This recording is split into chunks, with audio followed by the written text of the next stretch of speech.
You already know what I'm going to say. Ubisoft and Xbox. Could it happen? Is it happening behind the scenes? What's going on, everybody? This is Steve Watson with Sentinel 17 Gaming. Thanks for joining me for this video. I greatly appreciate it. Now, if you aren't subscribed to my channel, please take this opportunity to do so. If you enjoy this video, hit that like button. If you have something to say, leave it in the comments section below. And if you know someone that might enjoy this video, definitely share it with them. In a Globe Live Media article released today and written by Brent Dubin, a couple of private equity firms such as Blackstone Incorporated and KKR and Company are interested in acquiring Ubisoft. They analyzed the French business, and of course, the information that came out about this is private, so the people that leaked it asked not to be identified. I am going to link the article that talks about this below this video so you can check it out if you want. The French publisher hasn't really said anything whether they're going to even consider this, but there is a history of people wanting to acquire Ubisoft. Now, I'm going to talk about that a little before the main topic of the video, just to give some backstory, I guess. Now, for those of you that may not remember, about 6-7 years ago, a big bad company known as Vivendi, and if you've been keeping an eye on the video game industry, you're probably familiar with Vivendi. They are probably as bad as Strauss-Zelnick and Take-Two Interactive. They might not be as bad, judging by how Rockstar Games is complete garbage right now because of how they just dropped the ball and they don't give a shit anymore. But of course this video isn't about Rockstar Games, it's about Ubisoft. And Vivendi, the acquisition, the brothers who, and of course I can't pronounce the names of the two brothers, the French brothers that own Ubisoft, so I'm not going to butcher their names. I'm just going to say that the two brothers who own Ubisoft fought tooth and nail to keep Vivendi from the hostile takeover that they were attempting to pull off. So this article obviously brings attention to the fact that there are people wanting to acquire Ubisoft. However, I have made a video before that I predicted that Ubisoft would be acquired by Microsoft, and I still stand by that. Yeah, it hasn't happened yet, and I remember saying something in my video about, I expect it to happen by such and such date, or within this time frame. Again, I'm not an insider with Ubisoft. Never have been, obviously.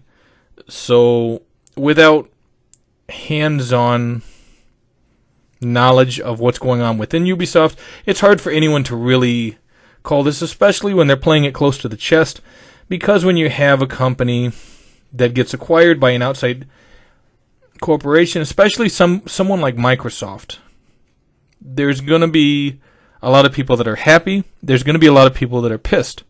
And of course, when I say a lot of people are going to be pissed, I mean certain fanboys, and I'm not calling them out in this video, but I am saying they are foaming at the mouth and hissing and spitting like alley cats over Microsoft acquiring Activision, which is kind of stupid considering Microsoft didn't approach Activision. It was the other way around.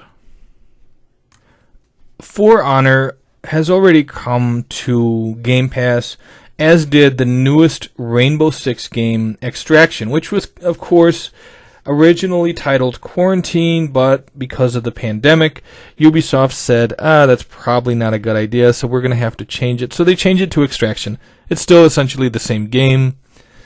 And it came day one, the same day it released, to Game Pass.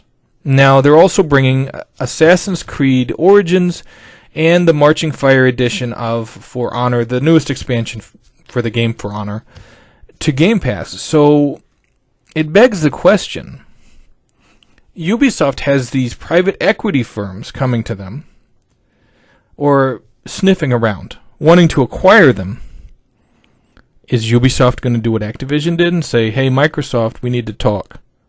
That's entirely plausible, because they already have games on Game Pass. Now, yeah, I know what you're going to say. So does Electronic Arts, and they're not being acquired by Microsoft. Well, yeah, they're not. but I think that's a business arrangement made between Microsoft and Electronic Arts, and who knows the money, the money deal that happened with that. But I kind of feel like Electronic Arts isn't necessarily in the same situation that Ubisoft is. You look at some of the Ubisoft franchises that were one time strong and are starting to lose a lot of steam. Far Cry, Watch Dogs, Ghost Recon, The Division. It feels like they're losing steam. People have wanted Splinter Cell for years, and they say, hey, we're working on it, but when is it going to show up? Whatever happened to Skull and Bones, Beyond Good and Evil 2? It feels like they're in developmental hell. It seems like Ubisoft is not in a good place. Activision wasn't in a good place because the head of their company, Bobby Kotick, is an evil son of a bitch who decided that he was going to abuse his workers and turn a blind eye to all kinds of atrocities happening within his workplace. And they're not popular at all, and what happens? They approach Microsoft, and now they're regaining some of that favor in the community with a lot of people. So it feels like Ubisoft sees the writing is on the wall, and they're like, shit, we need something. We need something kind of like, the shot in the arm to get us back on our feet. And I honestly think that them being acquired by Microsoft would be what they needed to get back in the game in a big way. Now, a lot of people are going to be like, oh, well, I don't want them to be acquired by Microsoft because then all their games are going to be exclusive. But you remember what Phil Spencer had said about the big Activision titles aren't going to be console exclusive, like Call of Duty, Overwatch. You look at Minecraft. It's owned by Microsoft. Is it console exclusive? No. So there's a good chance that the bigger titles, The Crew, Assassin's Creed, Splinter Cell, Far Cry, whatever IPs they continue to work on, that they are not going to be console exclusives.